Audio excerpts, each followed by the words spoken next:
कि एक तरफ नीतीश कुमार क्या करने वाले हैं, सबसे बड़ा सवाल बना हुआ है। तो लल्लन सिंह को लेकर भी कई सारी अटकलें लगाई जा रही हैं। नीतीश दो लोगों से सबसे ज्यादा नाराज हैं। एक है उनकी पार्टी के अध्यक्ष लल्लन सिंह, उन पर जेडीयू के आरजेडी में विलय कराने की साजिश का आरोप लगा। उनसे नाराजगी की एक दूसरी वजह यह है कि लल्लन सिंह के अध्यक्ष रहते नीतीश के नाम का प्रस्ताव पीएम कैंडिडेट के लिए नहीं हो पाया। लल्लन सिंह को नीतीश कुमार अध्यक्ष पद से हटाना चाहते हैं, हटा सकते हैं। नीतीश की नाराजगी लालू यादव से भी है। नीतीश को लगता है कि लालू और तेजस्वी गठबंधन की मीटिंग में उनके नाम की पैरवी करेंगे, लेकिन ऐसा नहीं हुआ। नीतीश नाराज हैं, लेकिन उनकी पार्टी के नेता किसी नाराजगी से इनकार कर रहे हैं।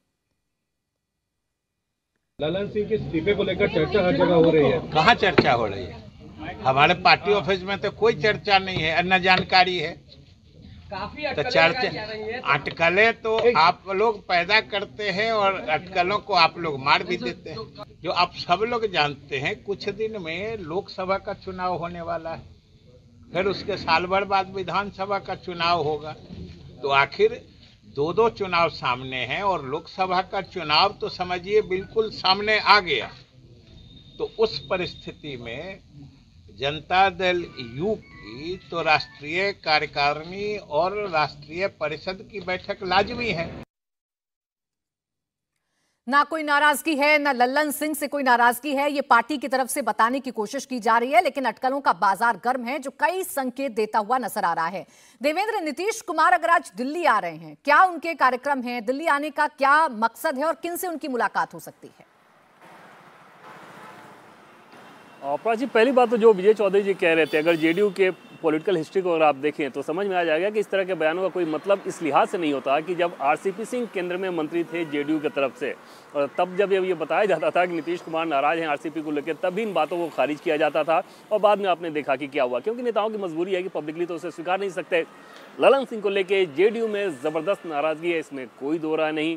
और दूसरी तरफ नीतीश कुमार के ऑप्शन की बात मैंने की, जैसा कि पहले मैंने आपको बताया कि बीजेपी के साथ अभी वो बातचीत शुरू नहीं हुई है, तो वो दिल्ली में भी आएंगे। तो दिल्ली में इंडी गठबंधन के जो लोग हैं, जो बड़े नेता हैं, उनके साथ ही उनकी मुलाकात होगी, उनके साथ ही उनकी बातचीत होनी है।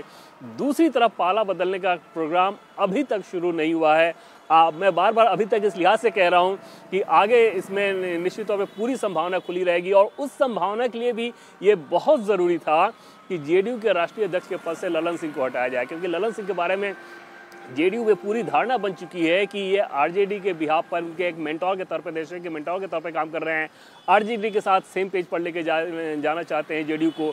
वैसा ही आरोप जैसा आरसीपी सिंह के बारे में लल्लन सिंह ने लगाया था कि वो सब कुछ बीजेपी के बिहाफ पर कर रहे हैं और बीजेपी के होकर रह गए, वही चीज़ आज उनके सिर पर भी है।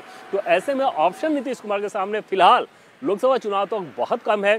कोशिश उनकी ये रहेगी कि अगर राष्ट्रीय अध्यक्ष पद से लल्लन सिंह हटते हैं तो वो ये खुद अपने पास वो रखें, उसके बाद लोकसभा चुनाव में जाएं। और उनकी जो पूरी कोशिश है वो नजर आ रही है कि किसी तरीके से कम उनको गठबंधन का कन्वेनर तक बना दिया जाए, ताकि एक प्रोजेक्शन वो अपना कर सके। बिल्कुल ऐसे देखा जा सकता है कि नीतीश एक बार फिर से प्रेशर पॉलिटिक्स करने की कोशिश कर रहे हैं, दबाव बनाने की कोशिश कर रहे हैं। उनका एक एक एक्शन इस तरफ इशारा कर रहा है। शुक्रिया आपका देवेंद्र, तमाम जानकारी।